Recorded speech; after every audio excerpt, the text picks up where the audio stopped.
Maka orang-orang banyak ini menuhankan Bang Suma. Mereka mengatakan mereka selamat dengan menyembah Bang Suma. Sekarang pertanyaannya, keselamatan mereka dihasilkan karena saya mati oleh Anda yang telah membunuh saya. Siapa yang jadi pahlawan di situ? Saya atau Anda? Menurut abang siapa pahlawan? Saya pahlawan atau bukan? Ya, Anda pahlawan bagi orang-orang yang menuhankan saya. Gimana dong? Yang jadi Anda yang pahlawan. Sebentar. Yang jadi masalahnya bang, orang Kristen gak pernah menganggap iblis sebagai pahlawan. Nah itu masalahnya, karena Kristen menyembunyikan kemudian identitas iblis yang telah berjasa memberikan keselamatan. Ayo. Berarti menurut abang, saya juga berjasa dalam membuat abang masuk ke surga seperti berjasa itu. Berjasa bagi orang-orang yang telah membunuh, berjasa bagi yang telah menyembahku. Karena menganggap diriku adalah juru selamat dengan cara Anda bunuh. Kan begitu, itu kan konsep. Itu kan konsep. Ketika saya menjadi korban dibunuh, siapapun itu, mau dia Yesus, mau dia siapapun, kalau dia korban dibunuh, berarti dia dizalimi. Apa hukuman, apa ganjaran bagi orang yang dizalimi? Ya surga dong. Itu nggak ada urusan. Anda yang menjadi pahlawan ketika Anda berhasil membunuh saya. Orang-orang menganggap itu adalah sebuah keselamatan yang Anda sudah rancang, maka mereka yang menyembah Bang Suma menjadikan Anda sebagai pahlawan. Meskipun mereka mengatakan Anda bukan pahlawan, tapi pada prinsip akal, Anda adalah pahlawan bagi mereka. 1 Korintus 15 nomor 17.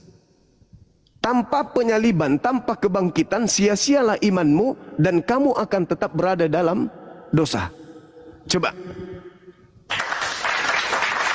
Roma 14 nomor 9. Untuk itulah Yesus mati, agar ia dibangkitkan oleh Tuhan untuk menjadi Tuhan bagi ente orang Kristen. Bermanfaatkah iblis itu bagi Anda? Untuk itulah Yesus mati. Untuk itulah iblis membunuh Yesus, agar Yesus dibangkitkan oleh Elohim, agar menjadi Tuhan bagi orang Kristen. Berjasa enggak iblis ini kepada orang Kristen? Berjasa. Itu dalil, Bung. Itu dalil.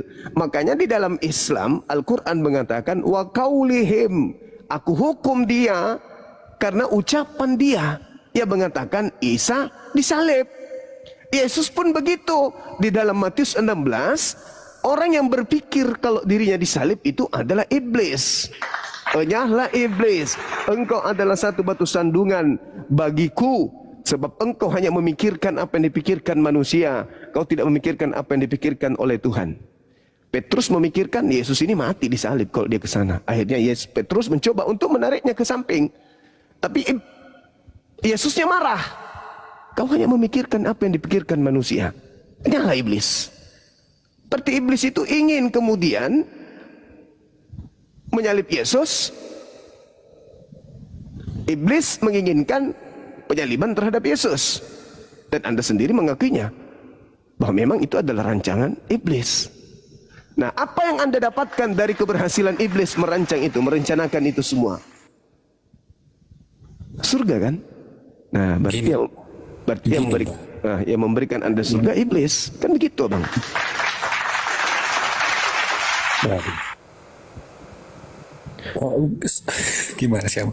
Ya terus yang memberikan abang surga saya juga dong. Ketika saya membuat abang mati syahid seperti itu. Kalau logikanya ke sana. Iya, saya syahid karena Anda, betul. Betul itu. Makanya Yesus mengatakan apa? Di dalam Lukas 22, anak manusia memang pergi sesuai dengan ada yang tertulis tentang dia. Namun celakalah orang yang menyerahkan dia adalah lebih baik sekiranya dia tidak dilahirkan. Anda celaka, tapi saya selamat. Sama ketika saya berperang. Kenapa saya bisa mati syahid? Karena saya melawan penjajah. Saya dibunuh oleh penjajah karena perlawanan saya terhadap dia. Mati syahid. Penjajahnya tetap aja masuk neraka. Yang jadi masalah sekarang ini adalah orang-orang yang mengikuti agama penjajah. Maksudnya yang bermasalah adalah kalian yang menerima hadiah dari sang pembunuh. Sadar nggak sampai situ? Sadar nggak? Iya. Harusnya Anda itu mengutuk perbuatan iblis. Betul? Bukan menerima hadiah dari iblis. Makanya Yesus mengusir kalian kan? Enyahlah daripadaku kalian semua adalah pembuat kejahatan. Benar nggak? Ya karena itu, karena Anda menerima hadiah dari iblis, Bang.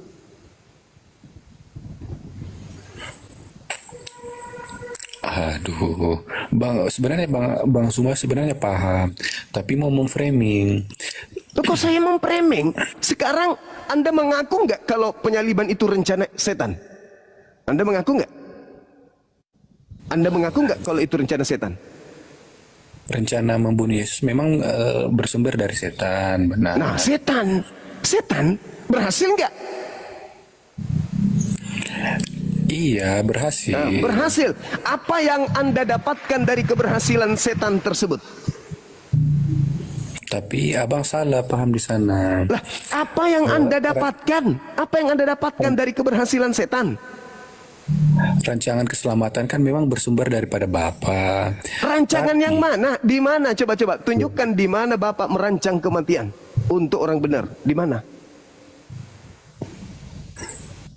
Ayo. Terus Sedangkan Yesus sendiri mengatakan, iblislah yang menjadi bapakmu, dan kamu mau melakukan keinginan bapakmu. Berarti yang merancang di situ iblis, kata Yesus. Yohanes 8 nomor 37 sampai nomor 44. Kata Yesus, yang merancang kematian terhadap Yesus adalah anak-anak iblis. Karena mereka mau melakukan keinginan iblis. Kenapa kau ingin membunuh aku? Karena kamu ingin melakukan kehendak bapakmu. Siapa bapakmu? Iblis. Kata siapa? Kata Yesus. Nah sekarang bapak yang adalah iblis mengutus kemudian antek-anteknya untuk membunuh Yesus. Berhasil nggak? Berhasil. Siapa yang tepuk tangan? Tuhan atau iblis? Iblis dong. Nah celakanya ada pemutarbalikan fakta oleh penyesat.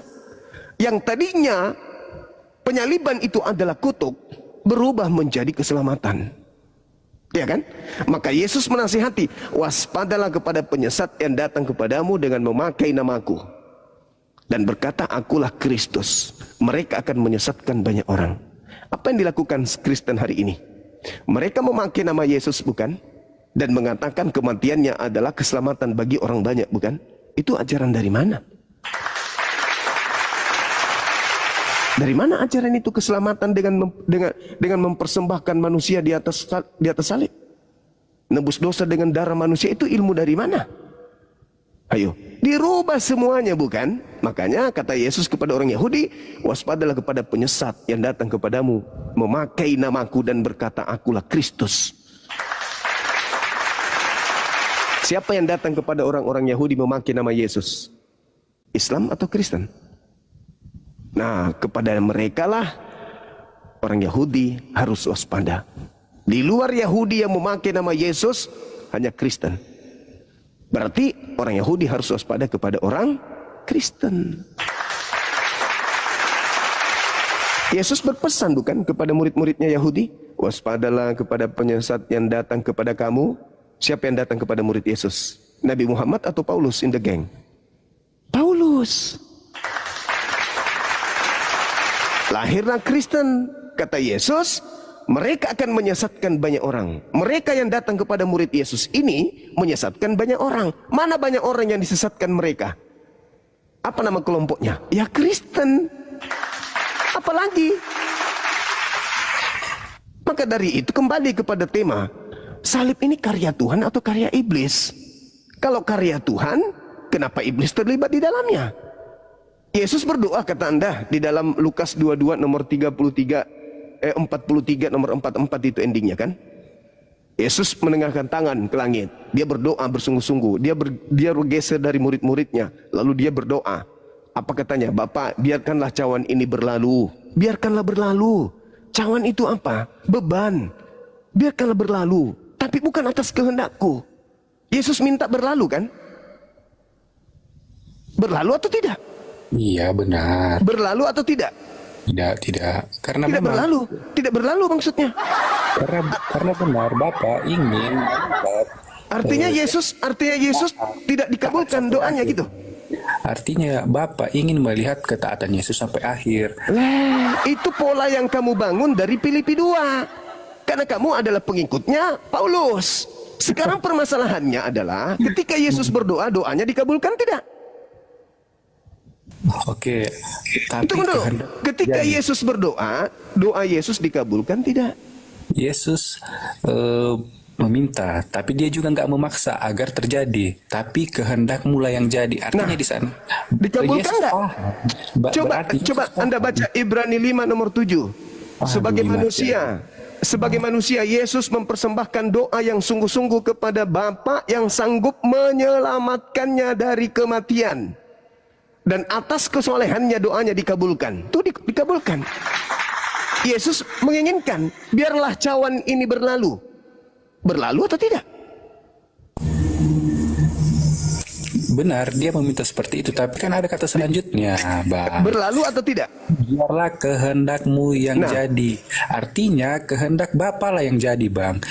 Sekarang itu, kehendak Bapa apa? Kehendak Bapa apa? Kehendak Bapa yang mana? Ketaatan Yesus. Ketaatan Yesus sampai dia disalib. Tapi kan coba kasih dalilnya, kasih dalilnya di mana Bapak mau Yesus taat sampai salib. Dalil. Saya berhenti jadi apologet kalau ada dalil itu. Silakan. Tunjukkan dalilnya.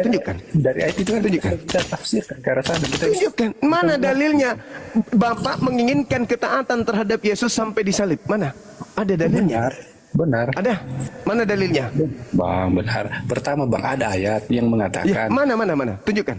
Dan ada usaha Petrus untuk menggagalkan penyaliban dengan memotong telinga ketua dan. Saya minta dalilnya mana? Jangan dalil itu. Kalau itu jelas. Ayat di sana mengatakan. Itu Lukas 22 yang Anda sampaikan itu. Sekarang permasalahannya pitnahan saudara. Bahwa Bapak menginginkan Yesus taat sampai salib itu mana? Mana dalilnya? Anda sudah memfitnah Tuhan. Nggak ada fitnah. Di Kristen nggak ada istilah fitnah. Ya kalau begitu ada dalil. Ayo. Dalil? Maksudnya dalil apa? Dalil kalau Tuhan menginginkan Yesus taat sampai di tiang salib. Mana? Iya dong. Saya minta dalil, Bang. Silakan. Aduh, gimana sih abang ini? Dalilnya ada di saat Yesus, di saat Paulus ingin menghalangi penyaliban, tapi kan Yesus berkata, kalau meminta malaikat kepada Bapakku mengirimkan 12 malaikat. Berlaksa-laksa. Saya tidak tanya itu. Yang saya tanya, Bapak Tuhannya Yahudi menginginkan Yesus taat sampai mati di salib, itu tertulis di mana? Di sana ayat itu tidak ada. Itu tertulisnya di Filipi 2. Filipi 2 nomor 8. Paulus yang mengarang cerita itu, Dek. Paulus. Bukan Tuhan yang membuat dalil itu. Paulus yang mengarang.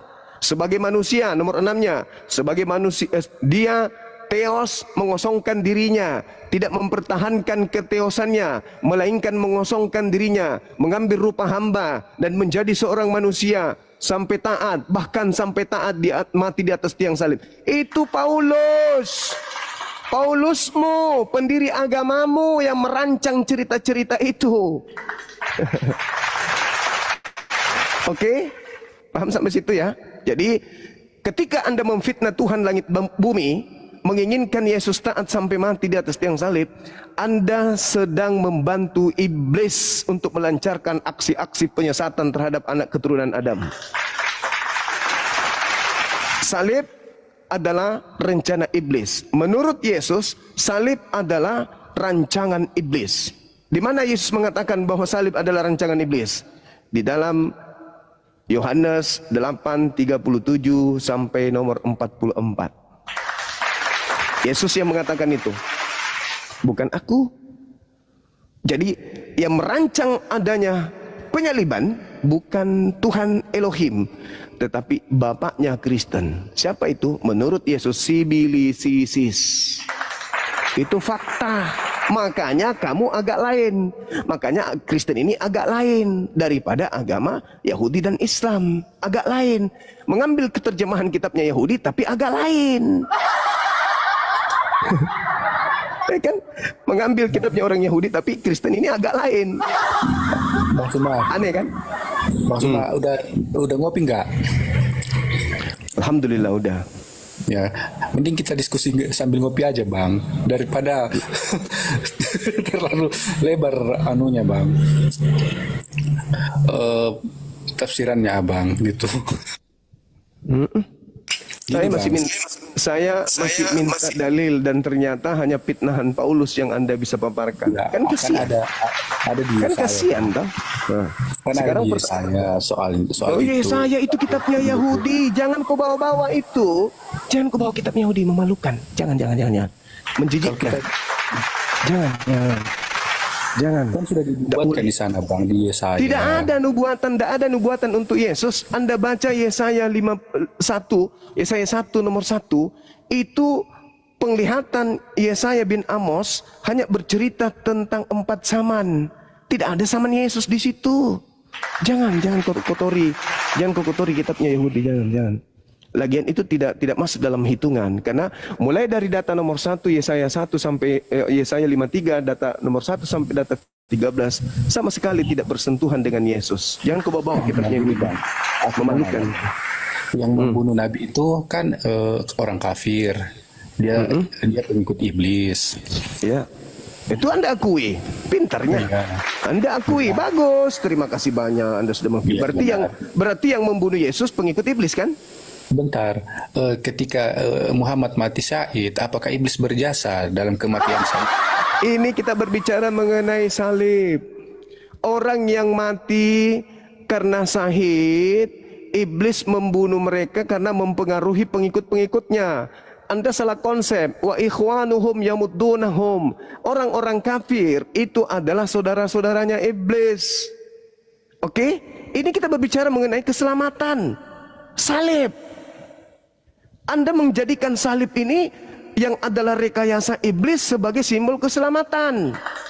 Berbeda dengan orang yang berjihad.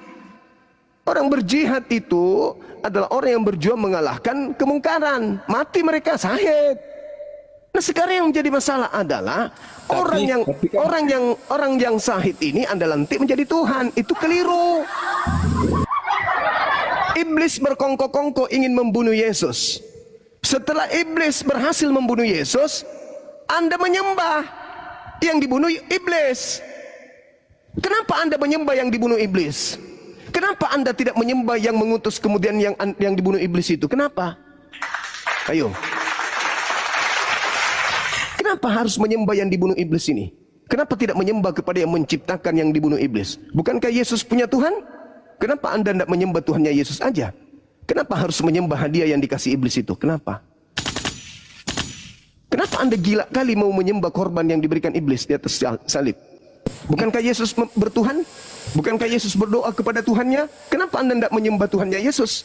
Kenapa Anda harus menyembah kepada korban iblis? Ayo. Abang harus paham dong kata Bapak dan Tuhan. Tidak usah kau ajarin saya. Orang Yahudi punya Tuhan. Yesus punya Tuhan. Yesus menyembah kepada Bapa. Gak usah kau ajarin saya. Kau mau tipu-tipu lagi. Anda harus belajar kata Allah, kata Tuhan, kata Bapa. Gak usah kau tipu-tipu. Gak usah. Yesus itu bukan ateis. Yesus itu bertuhan. Yesus yang malam berdoa kepada Tuhannya. Ngapain kau harus menyembah Tuhanmu yang dipersembahkan iblis itu? Ngapain? Bukankah Tuhannya Yesus sudah ada? Yang mengutus Yesus itu Tuhan. Yang berfirman kepada Maria agar Maria melahirkan daging itu Tuhan. Ngapain coba kau menyembah kepada korban setan itu? Anda sudah mengakui kan? Setan punya rencana membunuh Yesus. Berhasil nggak? Berhasil. Berarti Yesus ini adalah korban iblis. Ayo.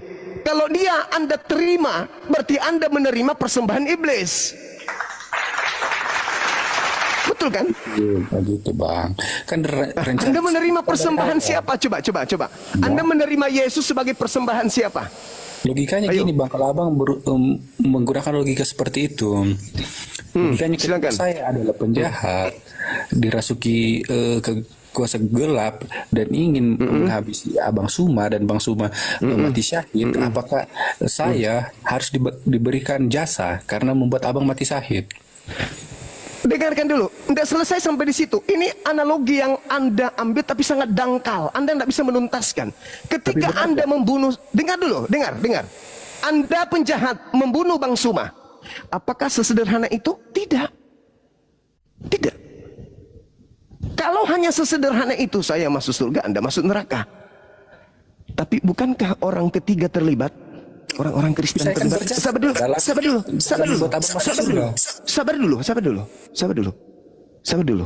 Saya masuk surga, Anda masuk neraka. Saya akui itu. Saya mati syahid. Anda kemudian yang membunuh saya. Apa ganjaran untuk Anda? Neraka. Kan Anda penjahat. Tapi apakah sesederhana itu? Tidak. Muncul agama Kristen belakangan menyembah saya. Ayo. Dan mengatakan kematianku adalah keselamatan bagi mereka. Kalau itu yang terjadi, maka Kristen harus bertanggung jawab terhadap imannya. Kalau betul kalian selamat karena saya dibunuh oleh Anda yang penjahat, dan karena upah Anda akibat daripada pekerjaan Anda membunuh saya menyelamatkan Kristen, maka Anda yang adalah iblis, Anda yang adalah penghuni neraka adalah pahlawan bagi Kristen. Begitu rendahnya, begitu hinanya. Hah? Saya masuk surga dong karena saya syahid. Anda masuk neraka karena Anda penjahat. Yang jadi masalah ini Kristen. Kristen menyembah orang yang mati syahid. Ayo, Kristen yang jadi masalah. Anda yang jadi masalah. Anda menyembah orang yang mati syahid. Siapa yang membuat saya masuk surga? Tuhan saya. Kenapa Anda menyembah saya, menganggap saya Tuhan? Ayo. Urusan ente masuk neraka ya itu urusan ente. Masalahnya Kristen ini saya tanya, hei Kristen, kau selamat gak? Kau selamat gak atas pekerjaan iblis telah membunuhku? Selamat bang. Berarti iblis ini bagimu apa? Pahlawan atau penjahat? Tapi kan saya Bang, berjasa dong saya. Saya berjasa.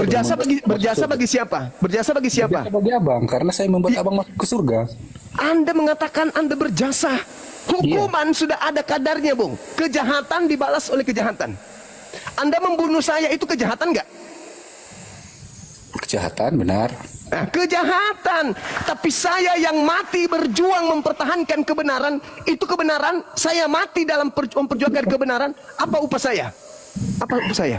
Tapi Surga dong. Tapi Surga saya, dong. Tapi saya harus mendapat penghargaan dong, Bang. Karena saya membuat Abang masuk surga. Kan Ya, bisa derita lu kalau lu. Yang jelas saya memperjuangkan kebenaran. Dan pada saat saya memperjuangkan kebenaran itu Anda membunuh saya. Itu upah saya memperjuangkan kebenaran. Itu hak gini, saya. Bang, bisa saja sebelum Apa? saya melakukan tindakan itu, Abang masuk Kristen. Bisa saja dong sebelum saya melakukan tindakan itu. Apa pula saya Anda bunuh karena saya memperjuangkan kebenaran.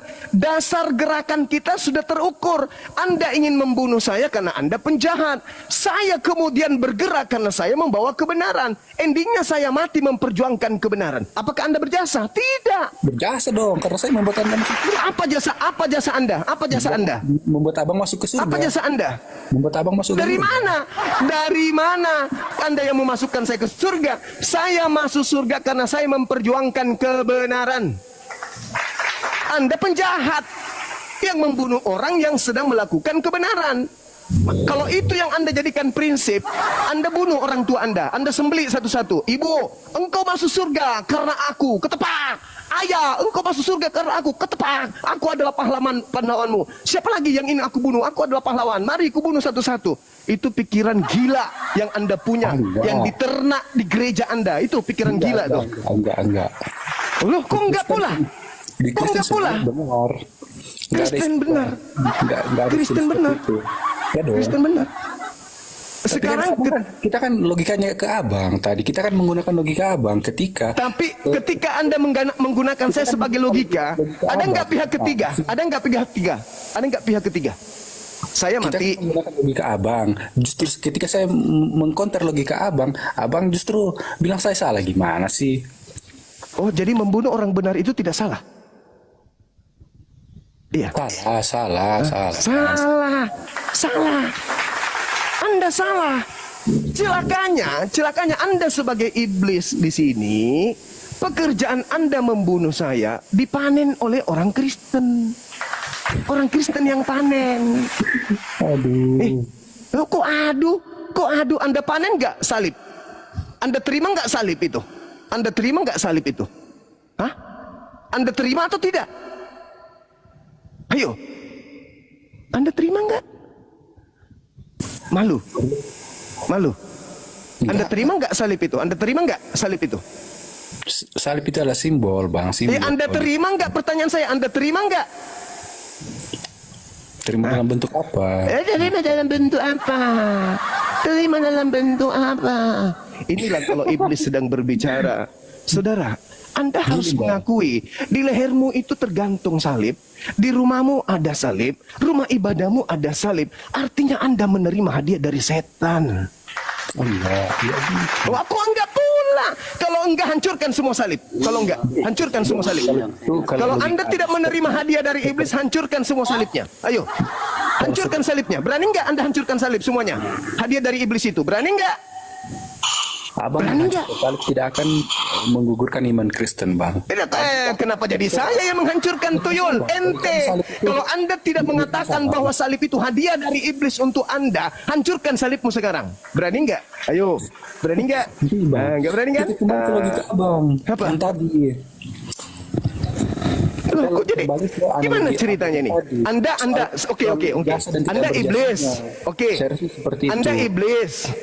Anda iblis, saya anggaplah saya Yesus, Anda iblisnya. Oke? Betul? Kalau Anda mengatakan saya masuk surga karena upah Anda, berarti Yesus masuk surga karena pekerjaan iblis, gitu maksudnya. Dengan kata lain, Anda itu kan logika Abang dari tadi. Saya sudah bilang. Ini kan logika Anda. Anda menginginkan Anda menjadi pahlawan, bukan? Dengar. Kan Anda menginginkan diri Anda jadi pahlawan. Yang membangun narasi bahwa iblis berjasa dalam penyaliban bagi umat Kristen. Kan Abang yang membuat narasi seperti itu. Dan saya balikkan. Baik. Kalau logika seperti itu, ketika saya yang kafir ini melakukan kejahatan terhadap Abang dan Abang masuk surga, berarti saya berjasa dong. Itu kan logikanya. Oke. Jadi sekarang Anda mengatakan Anda tidak berjasa. Saya kembalikan nih, Anda membunuh saya, Anda tidak berjasa gitu. Maunya gitu. Kan menurut logika Abang seperti tadi. Enggak. Sekarang anggaplah itu salah. Sekarang saya minta logika Anda. Ketika Anda membunuh saya, Anda tetap penjahat atau Anda adalah pahlawan? Ayo. Kalau saya mengatakan Anda bukan pahlawan, karena saya sedang berjuang. Saya berjuang. Bukan dari hasil kamu. Aku berjuang. Aku berjuang untuk mempertahankan kebenaran. Dari hasil perjuangan saya mati. Kenapa saya mati? Karena saya berjuang mempertahankan kebenaran. Jadi saya mati karena saya sendiri sedang berjuang. Andaikan saja saya tidak berjuang kepada kebenaran, saya tidak akan mati. Saya akan satu kubu dengan Anda. Dan Anda tidak akan membunuh saya. Anda membunuh saya karena saya pejuang kebenaran. Berarti yang membunuh saya bukan Anda, yang membunuh saya karena saya sedang mengajarkan kebenaran. Dan iblis tidak suka itu. Oke? Nah sekarang kalau Anda ingin mengukur itu kepada saya, gimana? Abang bangun dari tadi, narasi yang Abang bangun dari tadi bahwa keselamatan Kristen itu adalah jasa iblis, seperti itu kan. Itu narasi yang Abang bangun. Baik. Saya ikutin. Yang sama kepada Abang, tapi Abang bilang saya ikutin. Saya masuk neraka. Saya ikutin. Iya, saya ikutin. Gimana sih? Saya ikutin. Antara Abang dengan saya, Kristen di mana posisinya? Jawab. Ayo. Antara Abang dengan saya, Abang iblis, saya Yesus. Kristennya di mana? Itu kan posisinya Kristen di mana? Itu kan iya, Anda harus menghadirkan. Dengar. Kita berdua. Dengarkan saya. Boleh Anda dengarkan saya? Ada 3 komponen yang bekerja di sini, abangku. Ada 3 komponen yang bekerja. Yang pertama iblis, yang kedua Kristen, yang pertama iblis, yang kedua Yesus, yang ketiga Kristen. Nih, Ada 3 nih. Ketika Anda menganalogikan saya dengan Anda menghilangkan Kristen. Berarti Anda hanya mendudukan iblis dengan Yesus. Menurut Yesus, apakah iblis ini pahlawan? Bukan. Menurut Bang Suma, apakah Anda pahlawan? Bukan. Tapi Anda menganalogikan seakan-akan saya menganggap Anda pahlawan. Prat. Yang menganggap Anda pahlawan, nih, ini Kristen. Kristen yang menganggap Anda pahlawan. Yang menganggap iblis ini pahlawan Kristen. Tapi Yesus tidak menganggap ini pahlawan yang telah membunuhnya. Jangan Anda penggal begini. Harus ada 3. Oke? Yang menganggap pahlawan Kristen, yang menerima salib Kristen, bukan Yesus. Yesus tidak menjadikan salib sebagai simbol. Gini Bang,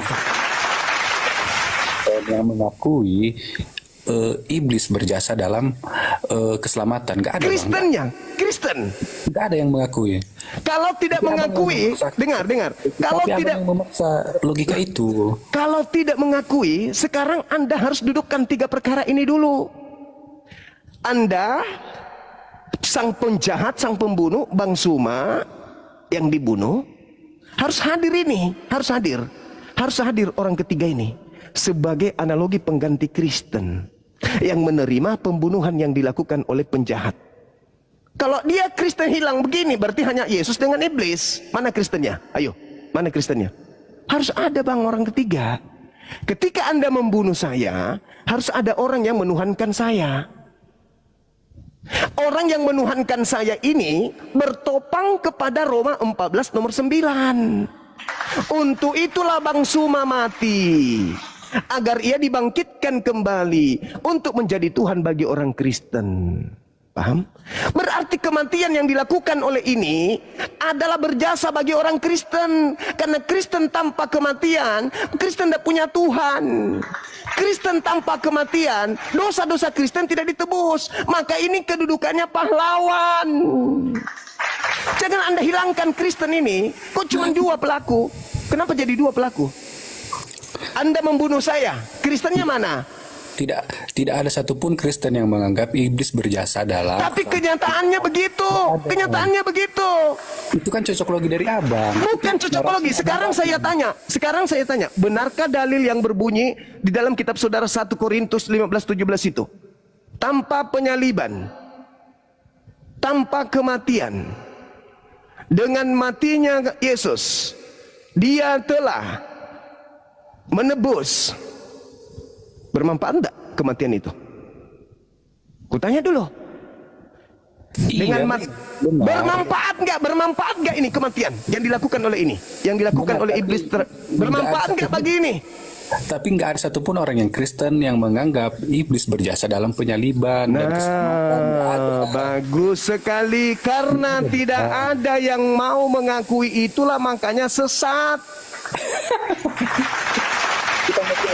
Kita ngopi. Aku traktir Abang di mana Bang? Kita minum kopi aja. Karena tidak mengakui iblis itu pahlawan, maka mereka sesat terus. Kalau Anda menyadari apa yang saya sampaikan ini, benar ya kata Suma ya, benar juga ya. Artinya, ya kami selamat karena kerjaan iblis dong. Akibat dari pekerjaan iblis kami selamat. Enggak benar ini. Itu artinya Anda sudah berani mengucapkan bahwa iblis itu pahlawan. Kalau Anda mau menjadikan iblis itu menjadi pahlawan, Anda tetaplah jadi Kristen. Tapi kalau Anda membantah bahwa iblis itu bukan pahlawan, silakan keluar dari agama Anda. Karena kerjaan iblislah sampai Anda selamat. Anda mau mengakui dia pahlawan atau Anda tidak akui dia pahlawan, tetap aja dia berjasa atas keselamatan Anda. Itu fakta, itu real. Berarti, itu real, itu fakta. Berarti analogi saya juga itu benar dong Bang. Apa analoginya? Ulang lagi. Ulang lagi analoginya. Abang mencapai surga. Ulang lagi. Apakah Yesus menjadikan iblis sebagai pahlawan? Apakah Yesus yang adalah korban pembunuhan menjadikan Yesus pahlawan? Jawab. Ayo. Apaan tuh? Pertanyaan macam apa itu? Pertanyaan macam apa itu? Anda makanya pakai ini Bang. Anda pembunuh. Yesus dibunuh. Anda identik iblis, saya identik Yesus. Anda iblisnya, saya Yesusnya. Anda membunuh saya, iblis membunuh Yesus. Tanya Yesus, Yesus, apakah iblis yang membunuhmu pahlawanmu? Tidak. Lalu siapa yang menjadikan iblis pahlawan? Kristen.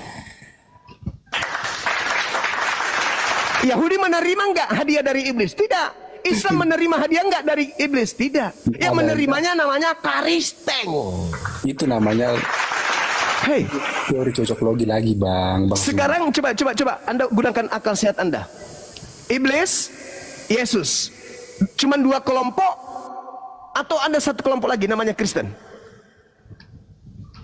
Bicara, jangan telepon saya dulu, Bang. Ayo bicara. Tragedi penyaliban ini melibatkan apa?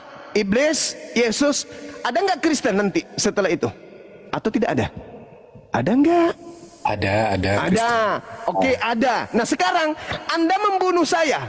Ada nggak pengikut lagi di belakang saya yang mengimani saya sebagai Tuhan? Ada nggak? Ada nggak? Bisa aja ada. Nah, sekarang kalau ada, pertanyaan saya, kalau ada nih, misalnya nama agamanya Kucluk, menjadikan Bang Suma Tuhan, si Kucluk ini menjadikan Yesus Bang Suma ini Tuhan karena dia mati lalu bangkit pada hari ketiga. Bisa nggak Bang Suma mati tanpa ini? Bisa. Apakah bagi Bang Suma ini pahlawan? Bukan, penjahat. Yang menjadikan ini pahlawan ada si Kucluk, karena si Kucluk menerima pekerjaan dari iblis telah membunuh Bang Suma. Sampai sini paham? Belum paham juga? Atau pura-pura gila memang?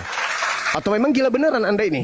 Bang, gini Bang, abang sudah berusaha menjelaskan dengan baik, tapi sayangnya penjelasan abang itu salah karena tidak ada satupun dari Kristen yang menganggap iblis berjasa dalam Iya, saya akui itu. Tidaklah mungkin Kristen mengakui iblis itu pahlawan. Berarti saya akui kalau Kristen mengakui iblis itu pahlawan, mereka sudah mu'alaf. Ada banyak Kristen yang mengakui itu. Tadi malam saya mensyahadatkan orang sudah mengakui bahwa ternyata pahlawan dalam Kristen itu adalah setan. Mu'alaf semalam aku syahadatkan. Kemarin juga aku syahadatkan. Bulan Oktober awal bulan saya akan mensyahadatkan banyak orang karena mereka sudah sadar bahwa ternyata salib itu adalah rancangan iblis. Anda yang masih Kristen memang tidak akan mau mengakui setan itu sebagai pahlawan. Kenapa? Wa ikhwanuhum, karena kalian saudara-saudaranya. Tapi kan tadi abang juga nggak mengakui aku sebagai pahlawan. Apakah Yesus mengakui iblis sebagai pahlawan? Tidak. Tidak, begitu juga saya. Tapi kan abang sudah sepakat, saya juga bukan pahlawan. Gimana sih? Apakah Yesus mengakui iblis pahlawan? Jadi posisi kami sama, kami orang Kristen juga sepakat bahwa iblis. Oh, tidak bisa. Berapa kali saya harus menjelaskan sama Anda? Ini iblis, ini iblis. Abang sudah ini menjelaskan. Yesus, ini iblis, ini Yesus. Ini iblis, ini Yesus. Ini Kristen. Posisi Bang Suma di mana? Di tengah. Oh, posisi Yesus, ya. Kalau Anda bertanya, apakah saya menjadikan Anda sebagai pahlawan? Kutanya juga, apakah Yesus menjadikan iblis sebagai pahlawan?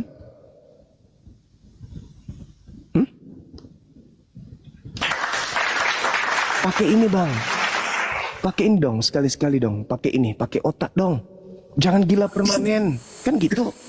Nggak ada yang gila Bang, semua pakai otak. Kalau Anda tidak gila, kenapa Anda menerima hasil kerja setan? Ayo. Itu kan teori cocokologi yang abang bangun. Kok teori cocokologi lagi? Hei, dengarkan saya. Dengarkan sebelum Anda saya turunkan.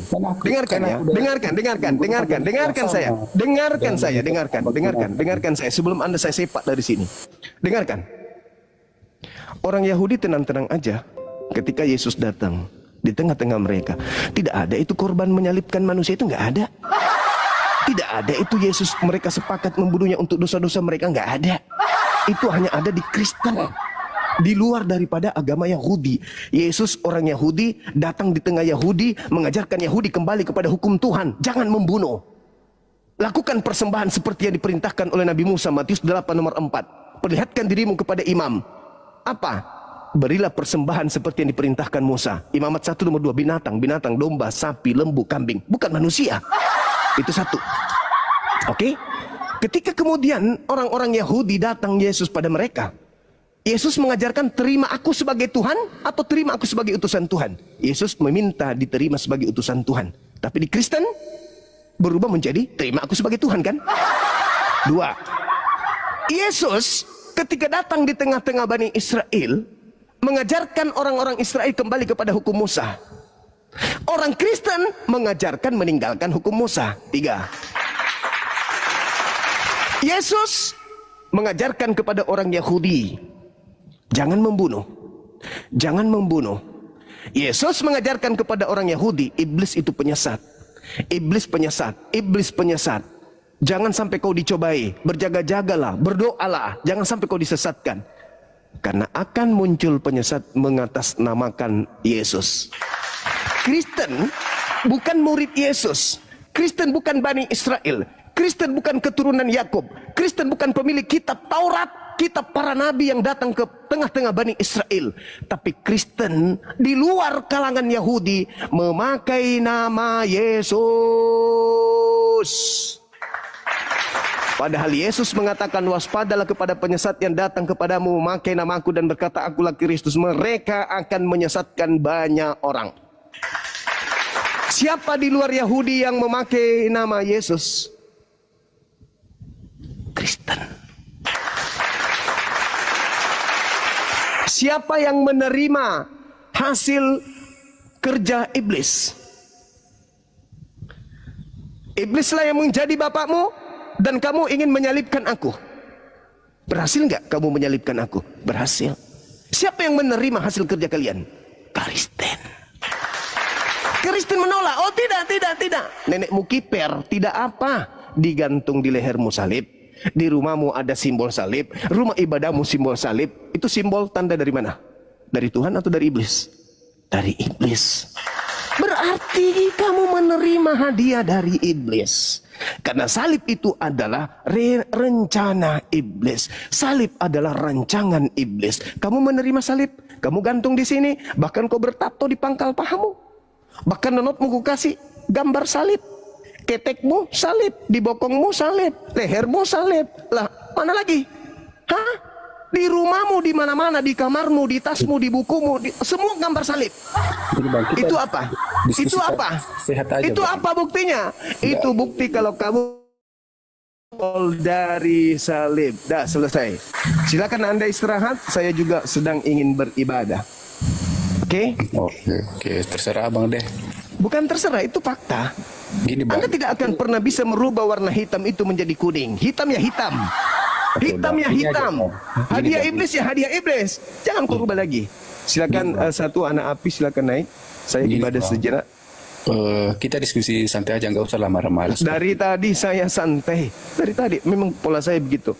Silakan yang naik dulu Dinda, saya ibadah dulu sejenak. Kita kan di sini berdiskusi, bukan saling siapa bilang kita ribut? Saya memang begitu polanya. Silakan dengan adik saya dulu, saya ibadah dulu. Waalaikumsalam warahmatullahi wabarakatuh. Ngopi aja kan gitu enaknya. Saya di Jakarta Bang, kalau mau ngopi silakan hubungi adik-adik saya. Silakan Dinda Ardiansa diambil alih, saya ibadah sejenak. Nanti kita naik lagi. Ada jadwal kita main golf kan ini, tapi agak sorean aja. Lanjut. Siap, abangku. Lanjut. Ajak aku juga Bang Zuma main golf.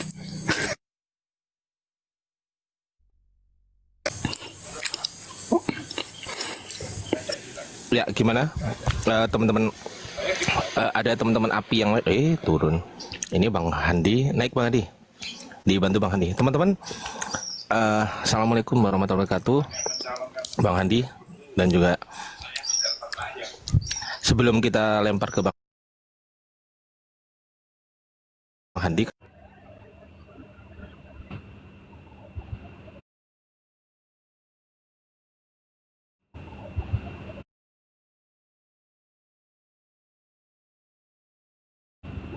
dan juga jangan lupa di follow saya, akun saya yang ke-8 ini, karena akun kita banyak yang ketombak juga. Ada Bang Handi juga, silahkan di follow. Ya, bagi halo. yang keberatan, bagi yang keberatan ya nggak usah, nggak apa-apa. Jadi intinya silahkan di follow ya akun kita, dan jangan lupa tap layar teman-teman. Oke, thank you. Silakan Bang Handi, dilanjut Bang Handi. Lanjut dulu aja, ini lagi saya jadwalkan dulu nih. Oke, halo, selamat siang. Lanjut Bang Andi, aku masih makan Bang. Ya, halo. Makan dulu. Bang Ya, semuanya dengan gimana? siapa, Bang? Bang semuanya gimana? Lagi ibadah, Bang, sebentar. Oh, ya. Mau sholat duhur. Bang. Mau pingin tanya sama beliau, cuman tidak ada jadi. Apa itu yang mau ditanya, Bang? Banyak sih. Yang pertama, Adakah keselamatan dalam Islam? Islam itu artinya selamat. Artinya itu klaimnya? Ya kalau artinya udah selamat ya selamat, Bang.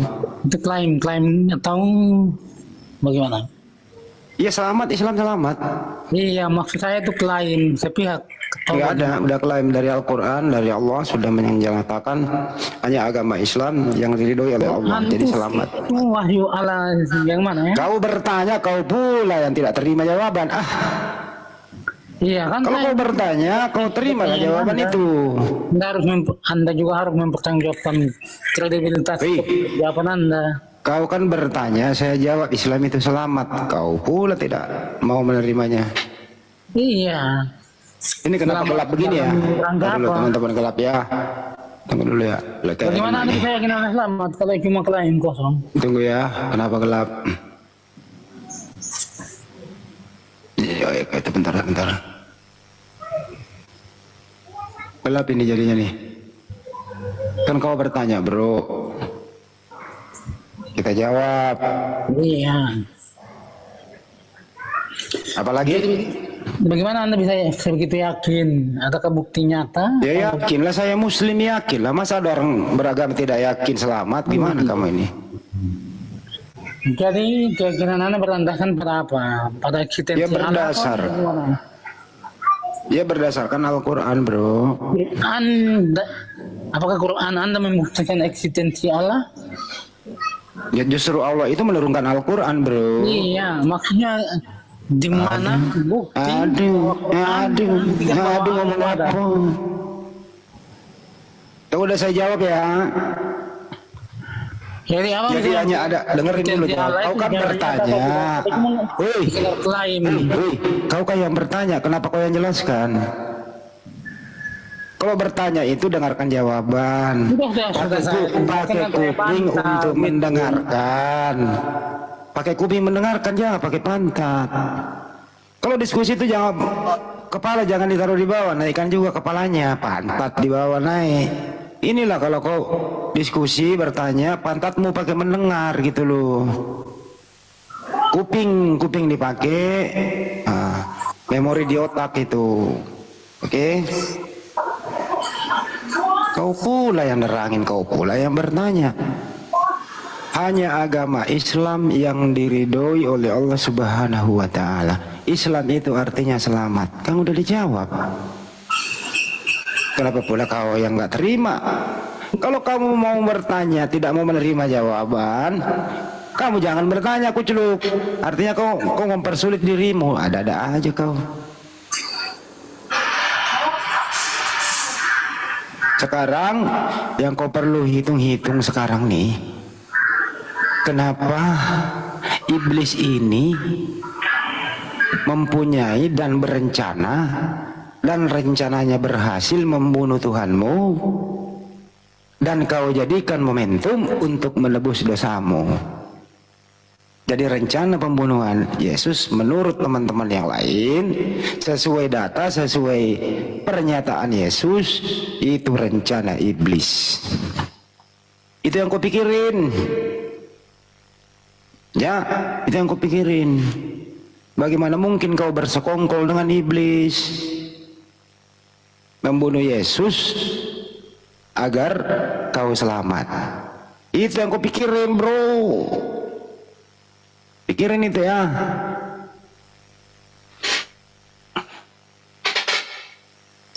Oke. Nggak ada aja kau yang bertanya, kau pula yang ngoceh. Tanya apa Bang Adi dia tadi Bang? Islam itu selamat nggak? Saya bilang selamat. Namanya juga Islam selamat. Hanya agama Islam yang diridhoi oleh Allah Subhanahu wa Ta'ala. Kan gitu selamat gitu loh. Iya. Terus dia butuh apa? Dia butuh apa dia? Dia butuh apa? Dia butuh ditampol. Udah dijelaskan Bang, betul itu. Islam itu artinya selamat, memang betul. Gimana Bang? Ada pertanyaan lain? Monggo. Dia bertanya, tapi dia nggak mau mendengarkan jawaban. Susah memang orang kayak gitu. Nah kalau di kalau di kekristenan ada nggak Bang keselamatan Bang? Coba saya tanya Bang. Ada juga Bang. kekeliruan. Bang Hani, coba kalau di kekristenan, di Kristen ada nggak keselamatan? Yang saya tanya di Kristen ya, bukan di Yahudi.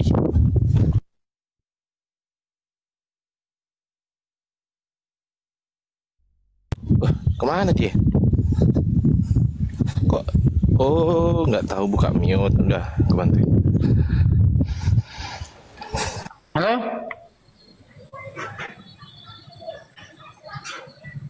Assalamualaikum warahmatullahi wabarakatuh. Dia nggak tahu buka mute. Lanjut. Oke, halo? Ya, halo juga. Lanjut. Iya. Jadi apa pertanyaannya tadi? Ada. Siapakah yang mempunyai rencana membunuh Yesus di tiang salib? Yang punya rencana ya Yesus, rencana Yesus Kristus untuk datang untuk menjadi tebusan. Siapa yang berencana menyalib membunuh Yesus? Siapa?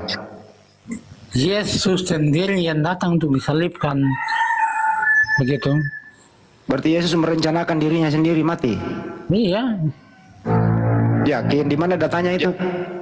Matius 20 ayat 28, coba buka. Coba kau baca Matius. Coba Anda buka. Jadi Matius 20 ayat 28 mengatakan bahwa Bagaimana Yohanes 8:43 sampai 44? Iblislah yang menjadi bapakmu sehingga bagaimana itu?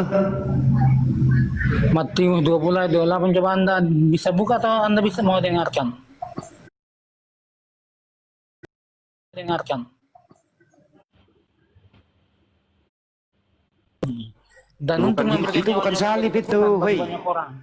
Kau ditanya apa? Nah, Anda menanyakan dalil kan di mana perkataan ini bahwa Itu dia nggak ada datang- hubungannya dengan salib itu. Iya, kan bukan hubungannya dengan dalil. Pertanyaannya adalah siapa yang mempunyai rencana pembunuhan Siapa yang punya Yesus? rencana apa ya? Yesus sendiri yang merencanakan demikian. Jadi Yesus merencanakan dirinya dibunuh gitu? Yesus merencanakan karya penebusan melalui Saya nggak nanya penebusan, ini kematian disalib. Iya, kematian itu kan penebusan. Saya nggak nanya tujuannya, belum nanya tujuan. Kau perbaiki dulu kepalamu, Tuhan Yesus datang ke belokkan dunia. sedikit kepalamu ke kiri, dengarkan baik-baik kalau orang ngomong. Jadi ketika dia Kalau datang ditanya ke apa, dunia, kau jawab dengan cara apa? apa? Dengan cara dia mati sebagai korban penebusan dosa begitu. Siapa yang bunuh dia? Yang bunuh dia, ya manusia. Manusia itu orang jahat atau orang baik? Tidak tentu orang jahat. Orang jahat itu dipengaruhi oleh iblis atau dipengaruhi oleh Tuhan? Dipengaruhi oleh iblis. Berarti iblis yang berjasa. Jadi dengar. Oke. Kena kepalamu kan, makanya Jadi belokin begini, jadi dikit. begini. Anda bisa diam dulu saya yang ngomong. Jadi bisa diam Oleh si saya ngomong. iblis di kepalamu itu. Jadi iblis ikut merencanakan ini, berpikir iblis akan menahan Tuhan lebih lama dalam kubur, tapi ternyata tidak. Matius berpikir ketika Matius iblis 26 membunuh nomor 4. Yesus Mereka pada saat itu bersekongkol dia akan berencana mati selamanya. itu. Tapi ternyata tidak. Jadi iblis sendiri ikut melakukan rencana itu, tapi ada rencana. sekarang yang besar dikelirkan. di balik itu bahwa Yesus akan Rencana mati dan iblis dipanggil. atau rencana Bapa Begitu. di surga? Wih, jawab dulu. Rencana iblis atau rencana Bapa di surga? Jawab. Rencana Bapa di surga. Di mana datanya rencana Bapa membunuh anak? Datanya tadi kita sudah saya katakan. Di mana datanya rencana Bapa membunuh Sudah anak? saya katakan tadi Matius 20 ayat 28 tadi. Nggak ada itu pembunuhan di situ. Kata Itu melayani siapa? itu. Kata Di siapa? mana datanya? Anda bisa baca, rencana Anda punya Bapa pemahaman, Anda membunuh. punya logika. Dengerin dulu orang Bisa ngomong. membaca Kau dan itu nggak memahami tahu bahwa itu kau. betul atau Oh iya, dengerin dulu orang ngomong. Di mana ada datanya? Rencana Bapak begitu keji, membunuh anaknya secara terkutuk di tiang salib. Di mana datanya itu rencana Bapak begitu?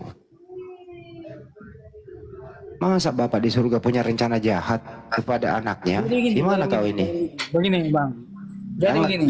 Ya. Jadi ketika Yesus merencanakan kematiannya di kayu salib, iblis berpikir iblis akan menahan lebih lama Yesus dalam Kau jangan kematian. banyak ngoceh, pakai data. Di mana Tapi tertulis ketika rencana Bapak? iblis tidak tahu bahwa Kau banyak rencana ngomong kau. kematian Kristus. Diam dulu kau. Kalau nggak bisa jawab, lu diam dulu. Di mana datanya Bapak di surga merencanakan anaknya mati terkutuk di tiang salib? Di mana itu tertulis? Di mana tertulis itu? Cepetan, cepetan.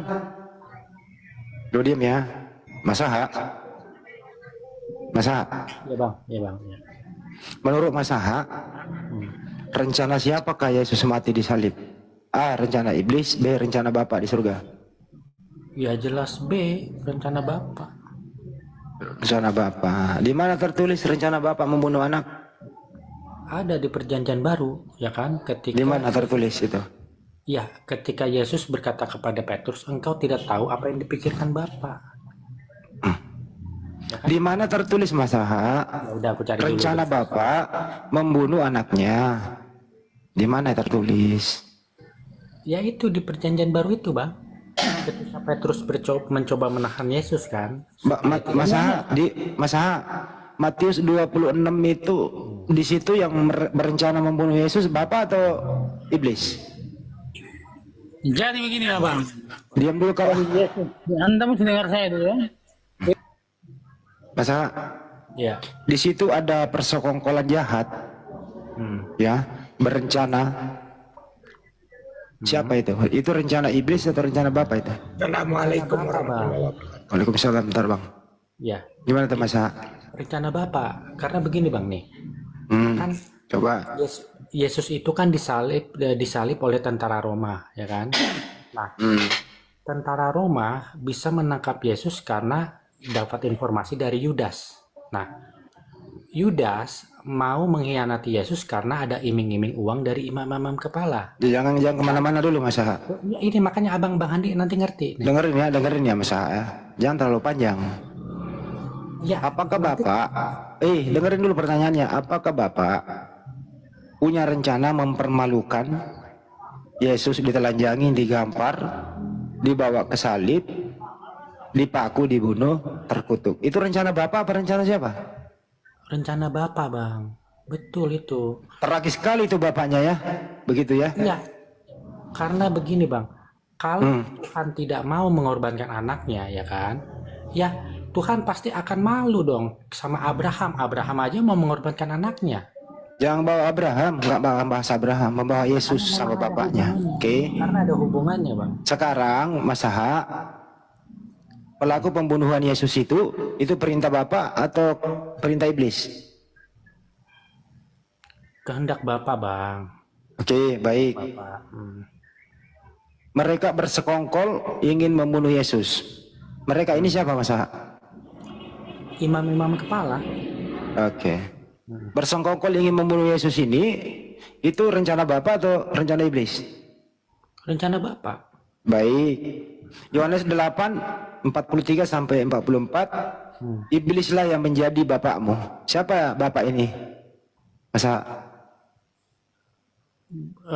Yesus itu berbicara kepada siapa? saya ulang lagi ya. Iblislah yang menjadi bapakmu sehingga kau ingin membunuh aku, kan gitu. Bapak iblis ini siapa?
bebas bang.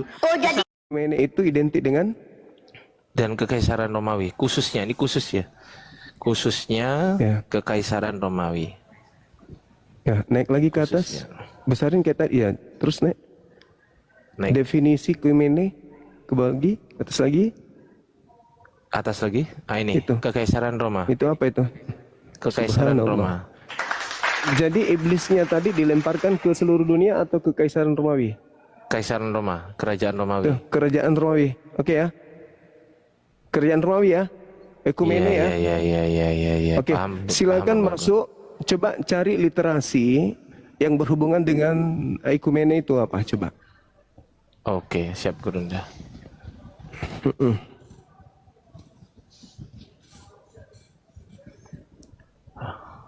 Ini Oikumene adalah gerakan yang bertujuan menyatukan gereja-gereja Kristen yang terpecah dengan menekankan kesatuan dalam iman kepada Yesus Kristus, serta istilah yang berasal dari bahasa Yunani oikumene berarti Tadi seluruh dunia ular atau tua tadi dunia yang dilemparkan dikenal. kemana? Ekumene tadi Gimana? dilemparkan kemana? Ekumene tadi ular tua itu Ke dilemparkan kerajaan kemana? Romawi, Subhanallah. ke seluruh dunia, kerajaan Romawi. Tangkap nggak ini masalahnya? Ya, paham abangku, paham Paham ya? bang, Paham kan ya? paham abangku. Nah, kalau kita lihat di dalam 1 Yohanes 3 nomor 8 itu, di situ diterangkan 1 oleh Yohanes catatan, 3. ya, catatan daripada penulis Yohanes itu sendiri. Barang siapa yang telah berbuat dosa berasal dari iblis, kan gitu ya? Coba buka, benar nggak? Ya, ini betul. Tuhanku, kenapa engkau Iblis berbuat dosa dari mulanya. Untuk inilah Ya. anak Tuhan menyatakan dirinya, yaitu supaya ia membinasakan perbuatan-perbuatan iblis. Mana yang betul? Iblis yang membinasakan Yesus atau Yesus yang membinasakan iblis? Mana yang betul? Berdasarkan Itulah. ini. Iya, betul. Barang siapa yang telah berbuat dosa berasal dari iblis. Sebab iblis berbuat dosa dari mulanya. Untuk inilah anak Allah menyatakan dirinya, yaitu supaya ia membinasakan perbuatan-perbuatan iblis itu. Dia yang binasakan atau iblis yang membinasakan? Kalau di sini dia yang Yesus. membinasakan. Ah, Ya, berarti Yesus yang membinasakan. Betul ya? Iblis. betul. Oke. Yesus yang membinasakan iblis.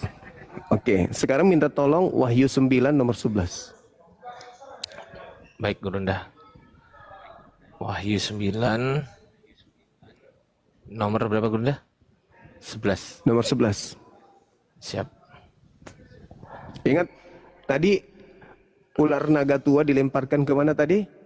Ke Oikumene. Ke Oikumene, kerajaan Romawi. Wahyu 9 nomor jangan diulang-ulang, nyakit nanti. Oke. Siap. Siap. Wahyu 9. Siapa bangku? Iya. Dan raja yang memerintah mereka ialah malaikat jurang maut. Namanya dalam bahasa Ibrani ialah Abaddon dan dalam bahasa Yunani adalah Apollyon. Itu apa itu? Iblis atau apa itu? Abaddon itu apa? Abaddon. Penguasa jurang maut siapa? Jurang maut. Oh iya, malaikat jurang maut ini ya. Apa yang tertulis itu? Jurang maut. Penguasa itu jurang apa, maut. Dek? Yang mana? Iya. Yang jurang maut atau yang Abaddon, Gurunda? Iya, jurang mautnya. Jurang maut Oh, itu identik dengan lubang kan? Betul nggak? Ya, betul. Yang dalam bahasa Jurang Ibrani maut namanya itu adalah identik dengan lubang. Betul ini. Nah, Jurang maut. identik dengan lubang kan? Lubang Ya. kan di situ. Abassos dalam bahasa Yunani kan? Betul. Nah, lubang. Betul, Gurunda. Nah, berarti iblisnya berada di lubang, betul? Betul. Jadi yang keluar dari lubang itu apa? Waduh. Saya nggak berani ngomong, Gurunda. Yesus mengatakan dalam, coba dibuka ini deh, dibuka di dalam Yohanes 12. Kita lari ke Yohanes 12 untuk mengambil data itu. Yohanes 12 nomor 31. 31. Yohanes 12:31. Sekarang berlangsung penghakiman atas dunia ini. Sekarang juga penguasa dunia ini akan dilemparkan keluar. Dilemparkan keluar ya.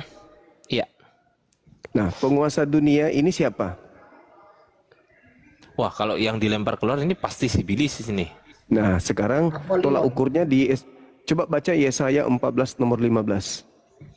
Yesaya 14:15. Jatuh. Waduh, ini pasti ada roh-roh ini Gurunda. 14:15.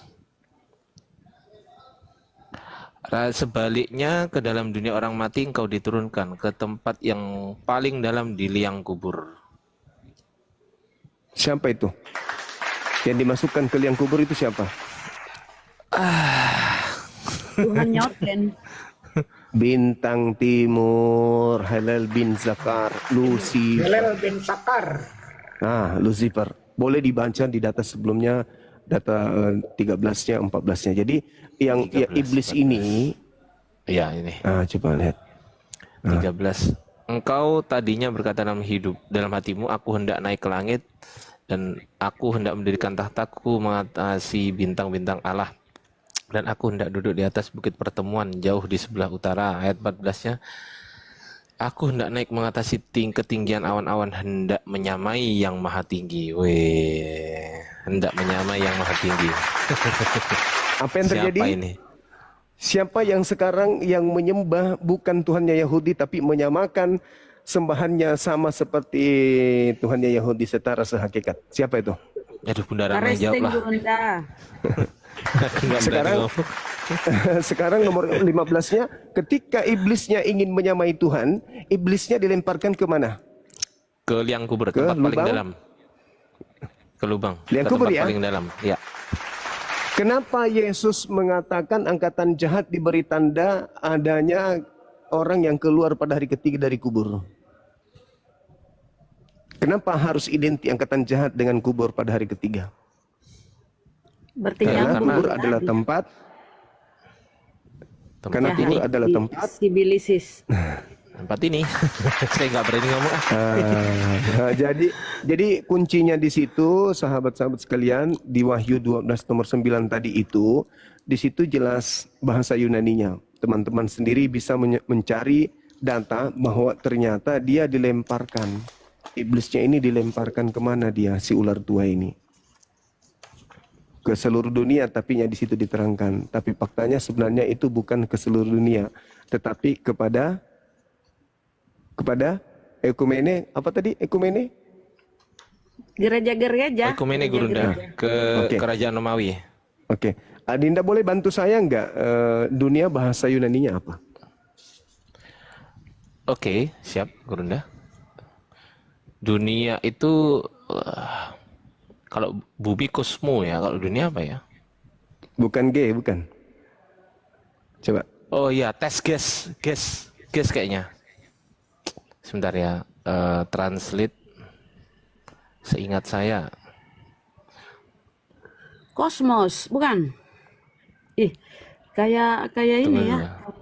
Kalau kayak bukan G, kosmos. Sebentar, Yunani ya ini. Dunia ya Gurunda? Iya. Atau bumi? Ya, kosmos. Kalau bumi? Kalau bumi itu gas atau G. Nah, G kan? Nyambung nggak dengan tadi ekumene? Iya, nyambung. Enggak dong. Nyambung. Enggak dong. Maksudnya gimana? Ekumene kan bukan bumi. Ekumene juga bukan dunia. Oh iya, bukan. Ekumene itu kerajaan Romawi. Berarti setannya dilemparkan kemana? Kerajaan Gereja-gereja di Roma Yunani. Romawi.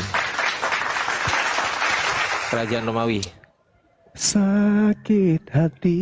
Ini ya, kerajaan Romawi. Ini nggak ngedit lo ya, Gurunda. Saya nggak ngedit ya.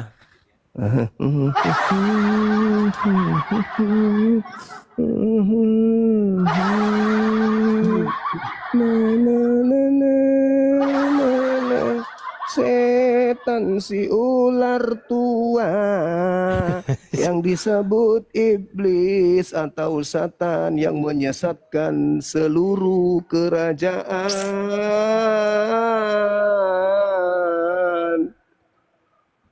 Kok bisa hafal gini Gurunda? Irama. Gimana caranya Gurunda? Gimana? Kok bisa hafal? Apa itu deh? Kok bisa hafal ayatnya gini terus suruh buka ini suruh buka, kok bisa hafal gitu? Gurunda dari mana tuh ceritanya tuh? Sakit hati aninana. Setannya dilempar ke Arab kali. Coba periksa lagi deh. Coba. Iblis tua yang adalah setan itu dilempar ke Arab mungkin. Enggak. Coba. Enggak ada di sini. Arab di sini? Enggak ngarang aja. Kaisaran Romawi Gurunda, kerajaan kali, Romawi. Arab kali. Jangan ada tipex nggak situ? Ada tipex nggak? Tipex. Coba saya kecilkan aja biar nggak kelihatan ya Gurunda, bentar ya. Iya, coba jadi kecil. Nah, udah saya kecilkan ini. Kerajaan Roma Irama.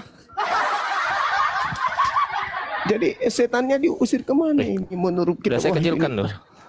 Hah? Udah kecil ya? Setannya diusir kemana? Udah saya kecilkan ini. Coba dibaca lengkap tadi. Coba dibaca lengkap dalilnya coba. Coba dibaca lengkap. Saya ingin tahu.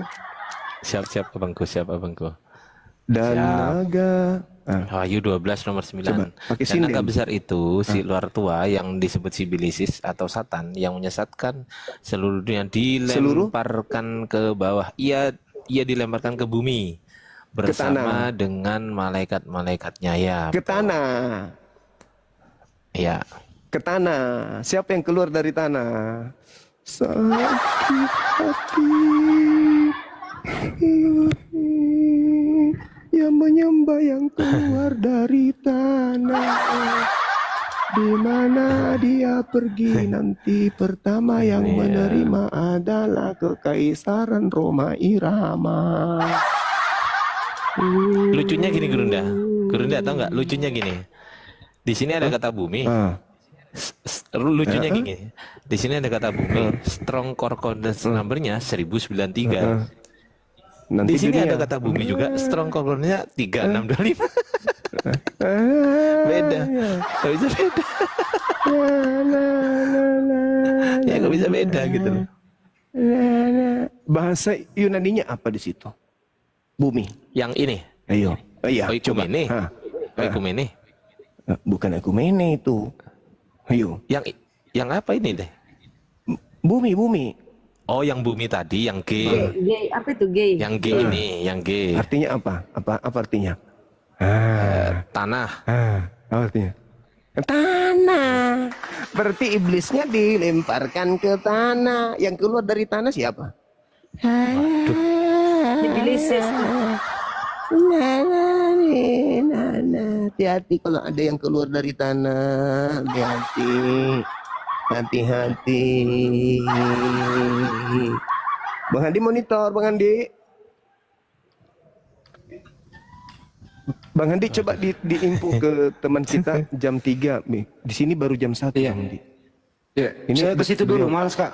Saya ke situ dulu, malas Kak bawa mobil. Oh iya boleh jika Anda boleh. Tunggu Mas di situ. Iya. Jadi Oikumene tadi apa? Gereja-gereja di Roma Yunani sana Gurunda. Berarti tadi Kerajaan Romawi Gurunda. Berarti tadi ular tua dilempar. Kerajaan Romawi. Mambang tanah Bang Duma, mambang tanah. Mambang tanah. Ular tua yang adalah naga besar, yang adalah iblis dan Satan yang menyesatkan seluruh jangan ke situ. Seluruh itu tuh. Seluruh kerajaan Roma Irama. Iya, mambang tanah, mambang pohon, mambang udara. Sakit hati yang kini kau rasakan karena terlanjur jadi Bang Excel tidur. Bang Isel, kenapa kau tidur Bang Isel? Kenapa kau nggak ngomong Bang Isel? Ngomong. Ular naga setan tua yang menyesatkan seluruh kekaisaran. Biskuit Roma. Dari mana lahirnya Protestan Advent? Semua berasal dari kekaisaran Roma Irama. Sekte yang terbaru muncul namanya Mesianik. Itu juga berasal dari pecahan roti biskuit Roma. Oh. Apakah Yesus mengajarkan ajaran dari kekaisaran Roma? Tidak. Shalalalalala. Jadi Islam itu datang untuk membawa kabar gembira kepada kalian yang masih sempat kemudian untuk bergembira menerima Islam. Itu intinya. Al-Quran itu datang sebagai pembawa kebenaran, berita gembira untuk kalian. Wahasa kitabun musaddiqul lisanan arabiyyan liyunziral ladina zalamu. Itu sebagai peringatan kepada orang-orang zalim. Udahlah, jangan gengsi.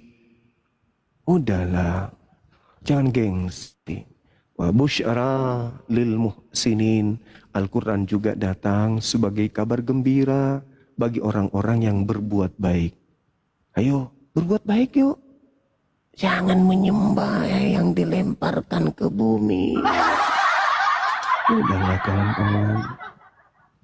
Bertobatlah dari perbuatan-perbuatan seperti itu. Al-Quran itu menjelaskan dengan terinci. Ya, iyad'una min dunihi illa inatha. Wa iyad'una illa syaitanan marida. Yang mereka sembah tidak lain hanyalah iblis yang durhaka. Astagfirullahaladzim, ya Allah ya Karim. Ayolah teman-teman, ya, silakan Anda renungkan kenapa bisa Al-Quran menarasikan hal yang benar-benar nyata dan dibuktikan di kitab Wahyu 12 nomor 9 yang tadi, 1 Yohanes 3 nomor 8, Yesaya 14 nomor 15, Yohanes 12 nomor aduh sakitnya hatimu. Ya, masih adakah yang ingin berdiskusi dengan saya? Ini ada saya ikut punya kegiatan teman-teman. Kegiatan jam 3 Bang Handi sudah menuju ke sini. Kalau tidak ada lagi, sebentar malam kita ketemu. Tetap membahas ini. Kenapa kita harus bahas ini? Demi untuk keselamatan teman-teman sekalian. Saya tidak merekayasa data. Ada adik saya di sini ahli data. Saya minta beliau membuka data itu dan ternyata betul. Ayo saudara-saudara Kristenku, silakan Anda buka Aikomene itu artinya apa? Cari di Google. Aikomene itu apa? Ternyata itu adalah persekutuan gereja-gereja yang ada awal mulanya di dalam kerajaan Roma. Iya, Masya Allah. Oke. Nah, sedangkan Anda mengimani kitab Wahyu itu adalah kitab penglihatan, ya kan ya? Kitab penglihatan, kitab nubuah. Pengungkapan kemudian rahasia-rahasia itu muncul di zaman sekarang ini. Al-Quran mengatakan wa iyad'una illa syaitanan marida, yang mereka sembah selain daripada aku itu adalah iblis. Itu kata Al-Quran. Nah sekarang ternyata, ayo, yang keluar dari kubur, yang dilemparkan ke kubur, yang dilemparkan ke bumi, itu apa? Kosmos itu apa? Terus Yesus mengatakan iblisnya dilemparkan keluar. Keluar dari mana? Keluar dari dalam. Dalam mana? Dalam bumi. Pantas diperingatkan di Al-Quran ya Bang ya. Yang bangkit dari kubur diperingatkan itu. di Al-Quran di surah Al-A'raf nomor 7, 16 sampai 17. Betul. Betul. Betul itu. Nah, karena itulah tugas kami umat Islam ini bukan menista, bukan kemudian menghina, enggak. Tujuan kami adalah memberi peringatan kepada kalian. Memberi peringatan saja. Anda ingin kemudian mengikuti apa yang kami ajarkan, ya silakan. Anda tidak mau, silakan menjadi pembangkang. Karena memang manusia itu dicipta oleh Allah memiliki apa itu? Allah mengatakan bahwa manusia itu berada pada dua posisi. Yang pertama adalah mereka yang mendapatkan petunjuk, dan yang kedua adalah mereka yang tidak mendapatkan petunjuk. Jadi manusia itu terbagi menjadi dua kelompok. Ya, ada yang mendapatkan petunjuk dan ada juga yang pantas untuk sesat. Nah, inilah yang kemudian yang harus dipikirkan oleh saudara-saudara kita Kristen dan Muslim. Kenapa? Karena kami berbicara ini karena Islam itu adalah sebagai sasaran dari kekristenan. Artinya bahwa ketika berbicara mengenai amanat agung, kalian diperintahkan kan untuk menjadikan kami seperti kalian, menjadi murid dari makhluk yang keluar dari kubur itu kan. Nah, ini makanya kami nggak mau. Makanya kami tampil dan kami sadar bahwa Al-Quran kami menggariskan farikan hada wa farikan hakka alaihimud dalalah. Nah, itu dalilnya tuh. Jadi Allah memberi petunjuk kepada orang yang kemudian pantas menerima petunjuk, yaitu mereka yang menggunakan akal. Dan Allah menetapkan sesat orang-orang yang memang sudah pantas menjadi sesat. Kenapa? Mereka itu nyata, kata Al-Quran, wa yahsabuna annahum muhtadun. Mereka berbuat demikian karena mereka menganggap bahwa mereka sudah mendapatkan petunjuk. Ketika petunjuk itu datang, dalil Al-Quran, dalil di kitab mereka, petunjuk datang, mereka tetap menolak. Oke? Mereka tetap menolak. Nah, itulah yang disebut dalam Al-Quran orang-orang zalim. Kenapa zalim? Telah datang kepada mereka kebenaran, tapi tetap mereka sombong. Mereka tidak mau kemudian mengikuti apa yang menjadi petunjuk. Alhasil, berdebat terus. Padahal yang dia narasikan itu adalah hal yang bertentangan dengan akalnya sendiri. Yang dinarasikan itu sampai ngotot, maki-makian, dimakinya Bang Zuma, itu adalah hal narasi yang dia bangun sendiri untuk membantah dalilnya sendiri. Jelas itu kan? Iblislah yang menjadi bapakmu. Nah, kan ada dua tuh. Ada bapak yang di langit, ada bapak juga yang adalah iblis. Orang-orang yang ingin membunuh Yesus, menurut Yesus adalah orang yang melakukan keinginan bapak. Bapak siapa dulu? Karena Yesus mengatakan ada juga bapaknya. Bapaknya orang-orang pelaku maksiat yang ingin membunuh Yesus itu juga punya bapak. Bapak yang adalah iblis yang menginginkan kemudian pembunuhan terhadap Yesus. Alhamdulillah umat Islam tidak berada pada kubu itu. Umat Islam tidak beriman kepada penyaliban. Umat Islam beriman kepada gagalnya salib terhadap orang benar. Jadi umat Islam tidak menginginkan penyaliban terhadap Yesus. Pencipta langit dan bumi tidak menginginkan juga penyaliban terhadap Yesus.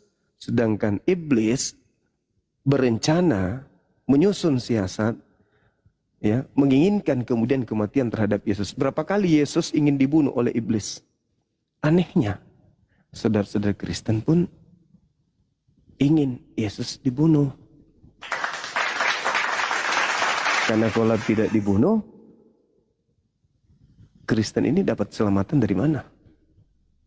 Begitu saudaraku. Cuman yang terakhir mungkin Dinda Ardiansa sudah bosan mendengarkan data saya. Data juga yang adalah senjata sangat ampuh yang membuat Edis dan teman-temannya itu antara pingsan dengan mati. Itu Roma 8 nomor 10. Itu juga membuat jantungnya Edis dan kawan-kawan sang penghujat itu loncat-loncat jantungnya kalau membahas itu. Roma 8 nomor 10 dan nomor 11. Itu kalau orang memiliki kemampuan berlogika, kemampuan bernarasi yang mumpuni, pasti lawannya akan kelabakan tuh. Ingat ya teman-teman, ternyata jika Kristus ada di dalam kamu, maka tubuh memang mati karena dosa.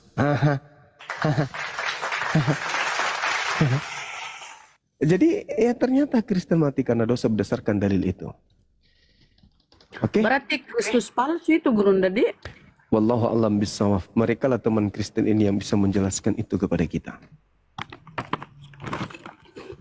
Kita hanya menguraikan apa yang ada di dalam iman kita berdasarkan dengan uraian yang muncul di dalam kitab mereka. Kalau di dalam agama mereka beriman kepada kitab wahyu, kita sajikan kitab wahyu. Mereka beriman ke Roma, kita sajikan Roma.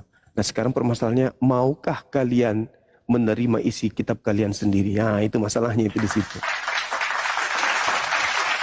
Oke, silakan. Mungkin Abangku, ada. Bang. Siap, Bang. siap. Ya. Abangku. Ya. Kalau sama Bang Juma ini, teman-teman Kristen tuh masih bisa berdiskusi, masih bisa pakai ayat ini, pakai ayat. Tapi kalau sama saya, Abangku, itu teman-teman Kristen nggak bisa diskusi. Buktinya apa? Buktinya ketika saya diajak diskusi gini, Gurunda. Ardiansa, ayo kita diskusi soal ketuhanan, oke? Nah, kalau kau bertanya tentang ketuhanan di saya akan jawab dengan Al-Quran, kitab suci saya, kan gitu, Gurunda? Nah, saya tanya sekarang. Nah, kalau saya bertanya tentang ketuhanan di kamu, kau mau jawab pakai apa? Ya pakai Alkitab kami dong, kitab suci kami. Saya bilang gini, Gurunda, kan sudah dirubah-rubah ayatnya. Di-kick, Gurunda, saya di-kick langsung aja di diskusi. Iya. Di-kick aja di diskusi. Iya. Lanjut, Betul, Gurunda. betul. Masya Allah, Masya Allah. Iya. Boleh Luar saya biasa. ringkas itu rinci tadi itu Bang Juma ya. Jadi Iya, Bang. awalnya itu di Matius 26 nomor 4 ada niat imam Yahudi menangkap, membunuh Yesus dengan tipu muslihat gitu. Lalu pada sisi lain ada Lukas 2 pasal 34, Yudas Iskarot dirasuki si iblis, berunding lagi dengan imam-imam untuk menyerahkan Yesus. Kan gitu. Lalu terjadilah ending poinnya di Yohanes 8:44. Yesus menuduh mereka, Bapakmu adalah si iblis. Jadi rencana berasal dari kuasa kegelapan. Ya kan?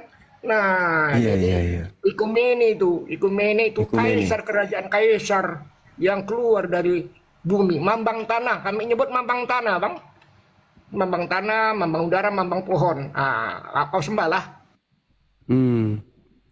Ya, kita sapa dulu tamu kita. Halo, Saudara Mulik Herlambang, selamat malam.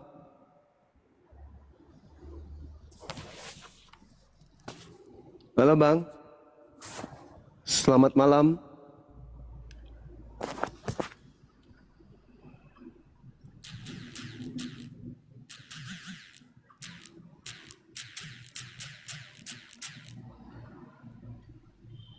Apa itu?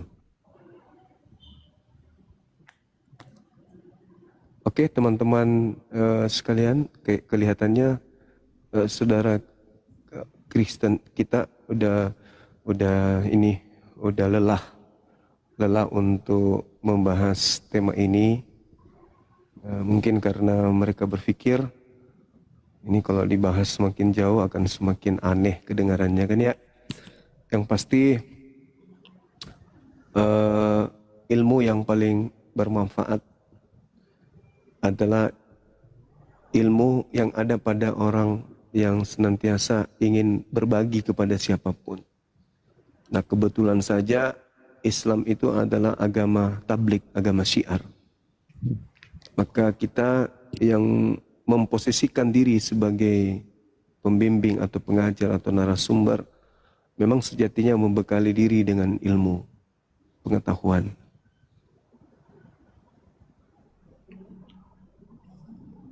Karena acap kali orang berharap pengetahuan itu berasal dari lisan kita. Karena itulah kita harus memiliki waktu, ruang untuk belajar, mengkaji. Sekali kita terjun ke dunia apologet, maka kita harus total di sana. Ya, meski membutuhkan waktu, tenaga untuk bisa menguasai materi-materi atau kisi-kisi yang ada di dalamnya. Tapi jangan putus asa dan niatkan ya semata-mata untuk memberikan pencerahan kepada manusia. Kalau misalnya mereka terima, alhamdulillah. Kalau mereka menolak, kita kembalikan kepada Allah. Kan gitu ya. Sepakat kita ya. Itu rasanya itu adalah konsep dari awal yang ditanamkan oleh guru-guru kita. Bahwa memang kita ini harus belajar dan belajar. Oke, mungkin ada saudara Kristen ini yang di atas ini ada yang ingin disampaikan barangkali. Ada, itu si SL itu Gurunda. Silakan SL. Iya, silakan. Gurunda, saya izin sholat dulu ya di sini ya. Lanjut. Iya, Sudah? silakan. Udah panjang lebar Udah. kan? Gini aja. Intinya aja. Ya. Menurut kamu Bang Juma, apa yang kamu ragukan dalam isi Alkitab? Semuanya Ya, saya jelaskan. bukan ragu lagi.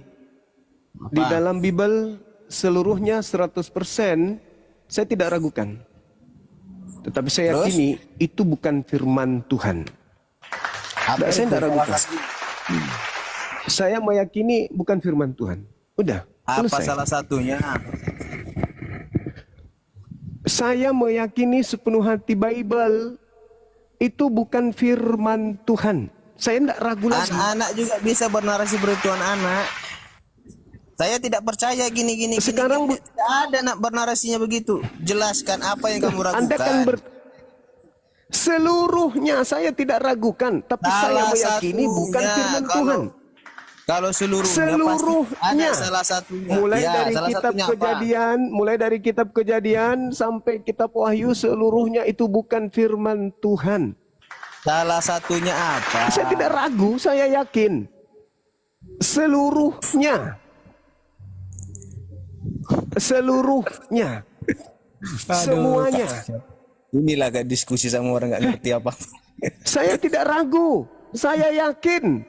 Bible bukan firman Tuhan. Anda kan tanya saya kan? Salah satunya Saya apa?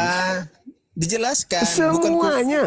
Hanya ngomong. Bukan. Semua yang ada di dalam kitabmu itu bukan firman Tuhan. Salah Itu loh. satunya apa yang kamu ragukan? Salah satunya Filipi 2 nomor 6. Apa itu dikatakan? Dewa turun ke bumi menjadi manusia. Dewa. Filipi berapa coba? Filipi 2. Lalu? Filipi berapa tadi? Filipi 2 nomor 6, nomor 7, nomor 8. Oke, di mana dikatakan dewa di sini? Oke. Filipi 2 6 ayat sampai 7 kan? Oke, saya baca ya. Oke. Yang walaupun dalam rupa Allah tidak menganggap kesetaraan dengan Allah itu Allah. sebagai milik. Allah kan di situ Allah. Padahal di situ dewa Melainkan tertulis. telah mengosongkan dirinya sendiri dan mengambil rupa seorang Itu hamba salah dan satunya. menjadi sama dengan manusia. Allah itu sama dengan manusia. Di mana dengan dewa di sini? Bahasa aslinya apa? Di mana Allah di itu kan sini nama dikatakan Tuhan dalam dewa? bahasa Arab.